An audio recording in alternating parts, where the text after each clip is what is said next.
Hi, my name is Allie Hauk. I am a yoga provider here for the Center of Healing, Trauma, and Attachment. My role as a yoga instructor is to bring a little bit of movement and quiet and calm to our clients that we serve here. So the first pose that I'm going to teach you guys about is called Child's Pose.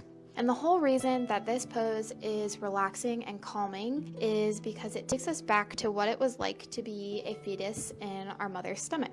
And you're hoping that your knees will be directly underneath your hip. As you push back from your hands, you're going to sit back and put your glute onto the heels of your feet and reaching those hands out really, really far to the top of your mat. The second variation that I will do is I will sit back up so that I will have a little bit more space for my torso and my chest to reach towards the ground. This second pose will actually be 2 in 1. So the first pose that I'm standing in is called Standing Mountain. While you're here, just standing as you normally would, I want you to focus on finding your center, trying to make sure that your feet are on the ground. Next, as you shift your weight over to one foot, you're going to go into the most basic form of tree pose. And so that is the one where we have our toes still on the ground and our foot is just propped up on our ankle. Here is where we begin to grow those roots into the ground. So really focusing on that triangle, on that standing foot. And then when you're ready and you feel like you have the balance, you're going to lift that foot to wherever you can place it.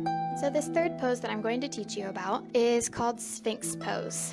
These are both called heart openers. They're really dynamic stretches, so be careful. What we're going to do is we are going to shift our weight from the back, sitting on our heels, all the way to putting our weight up into our hands and let those hips drop down to the ground. And sliding those forearms and those hands forward, you're going to push up onto those forearms. You're going to have your hands flat on the ground and your elbows will be touching the ground as well. And with those hands on the ground, pulling that heart through and opening that heart up, stretching that back. You should feel it in the middle to lower back, but also in the front of your hips. Now as I lower my body back down, I'm going to shift my hands back to be directly in line with the bottom of my rib cage. And I'm going to push up from my rib cage. Same heart opening feel, and you're going to have a little bit more stretching in the front. It's your hip bones, and that should help with those who sit all day.